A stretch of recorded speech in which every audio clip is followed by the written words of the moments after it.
Good evening. Keir Starmer said the words small boats and English Channel not once in his big Labour Party conference speech today, and he muttered the word illegal migration on just one occasion in a speech that lasted more than an hour. Instead, he made the tone-deaf assumption that Britain's objection to immigration is simply about skin colour.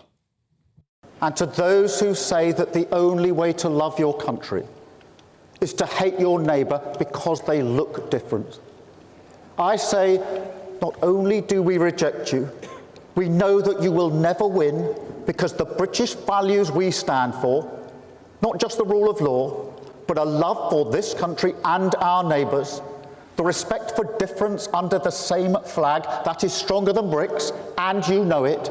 It's what you cannot stand about our country, our reasonable, tolerant country, but it's absolutely who we are.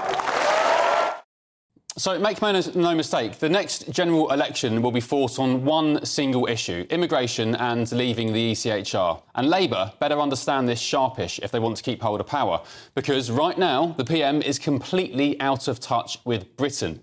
Most sane-minded people do not care about skin colour. 25,000 people have crossed the Channel since in small boats this year, and I couldn't care less if there were 25,000 white Americans doing it. I do not care. Britain is full. That's the truth. It's bursting at the seams and collapsing under the weight of its exploding population. The concern isn't about skin colour, it's about our schools and hospitals and housing being overwhelmed with too many people, and the grave national security risk undocumented illegal migrants pose us. Nobody, barring a few idiots, care about skin colour. And brushing off concerns about legal and illegal migration by suggesting that is, quite frankly, all it's about, is lazy at best and worst, stupid. Yvette Cooper didn't do much better in her speech earlier in the day either. Her delivery was 1,800 words long. And guess how many times she mentioned the word immigration? 4 times. Guess how many times she uttered the word migration? 6 times. So that's 10. Our Home Secretary, responsible for protecting our borders, skirting the one issue that defines mostly every other part of British life, from housing and health to education and community. Nothing on policy, nothing on how Labour's useless Border Security Command would stop the boats, and nothing on how Labour are going to reduce legal net migration. She did have time for this, though. So don't anyone tell me that was protest. Don't anyone tell me that was about immigration or policing or poverty. Plenty of people have strong views on immigration, on crime, on the NHS and more, but they don't pick up bricks and throw them at the police. They don't set light to buildings with people inside. It was arson. It was racism. It was thuggery. It was crime.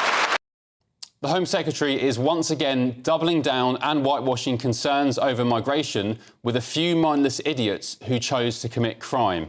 It wasn't just Southport that sparked protests and then the riots.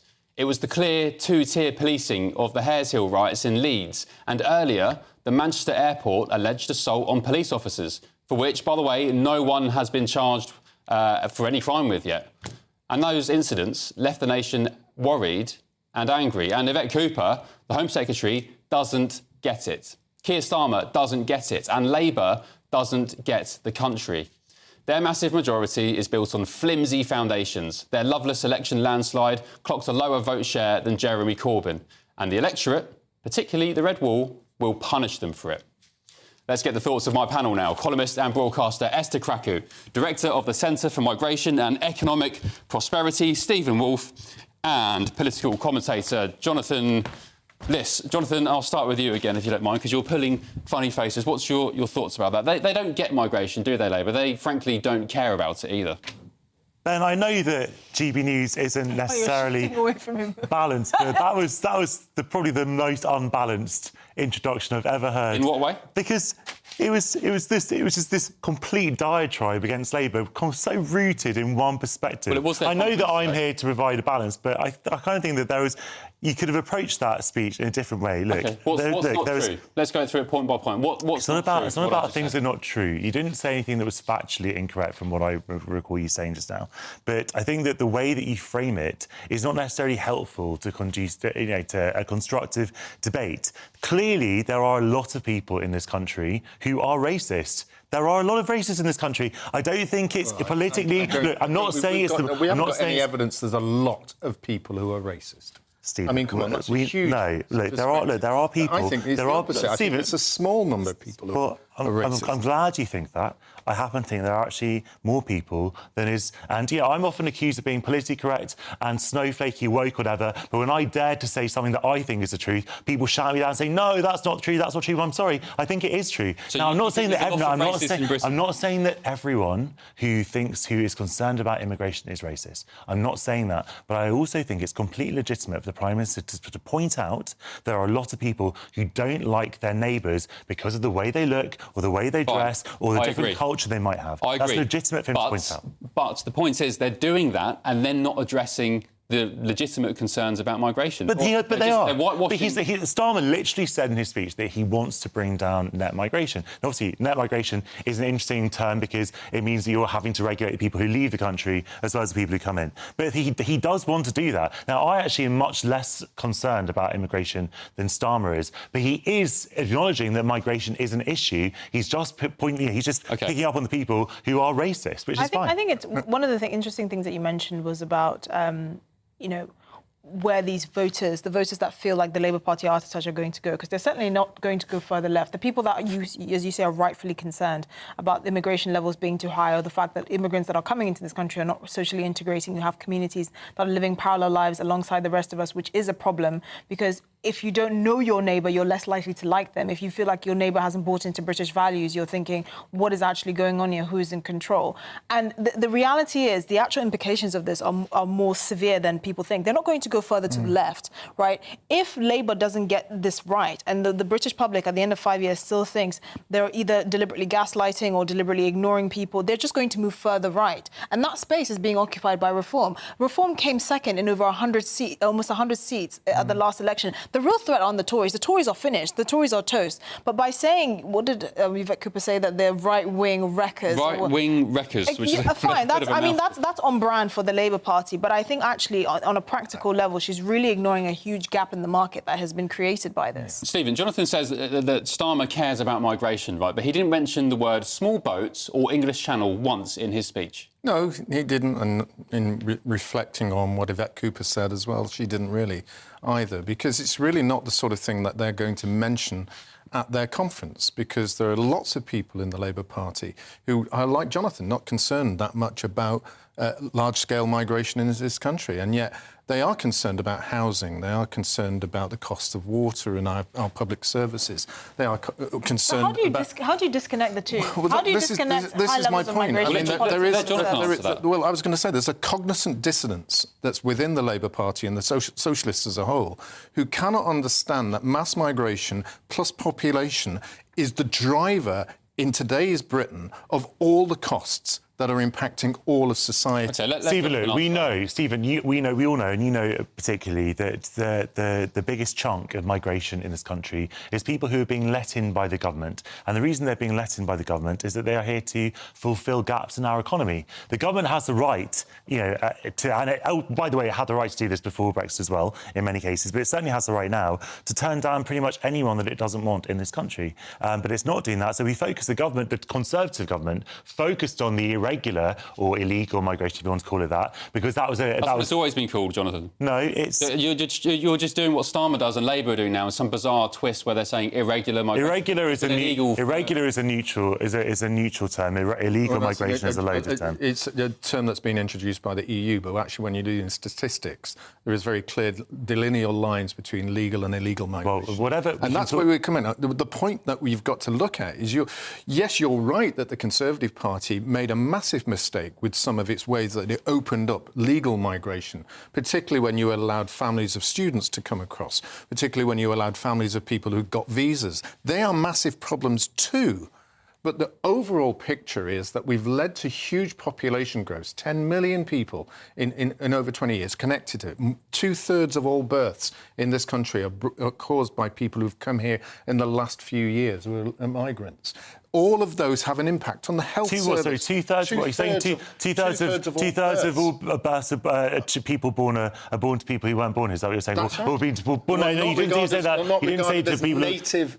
Wait, so in the last few years, so recent immigrants or people who might have been, born elsewhere and they came as children. It doesn't really matter. The statistics. Well, it does matter. Otherwise, the statistics useless. Over the last 3 years, population growth has been driven 95% my parents weren't born here. Is that a problem? You're missing was the my point. grandmother, but we're talking about today's figures, not about those when we didn't have the mass levels of population, when we were recovering after the Second World War, for example. What you have is the huge population growth being pushed because of migration. And then you look at housing, then you look at the cost of everything that's impacting our society. You cannot take it away. And why Starmer is wrong is because he says, I'm interested in it, I'm concerned about it, but the policies they're currently talking about are not really practical enough to deal with it. And the reason why it comes back to the vast majority of the Labour Party members are not as concerned about immigration because for some reason it doesn't impact them. Jonathan, that's not true. It doesn't impact them. They might just happen to agree with it. Let me just pick you up on a point. You said that you mentioned that migration was good for the economy. They're filling holes in the economy. Well, GDP per capita has been contracting for many, many years now, all while population has been exploding. So how do you square that circle?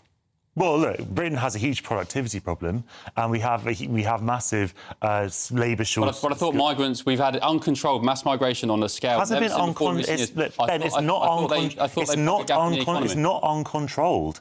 The government has always had control. It's literally not uncontrolled.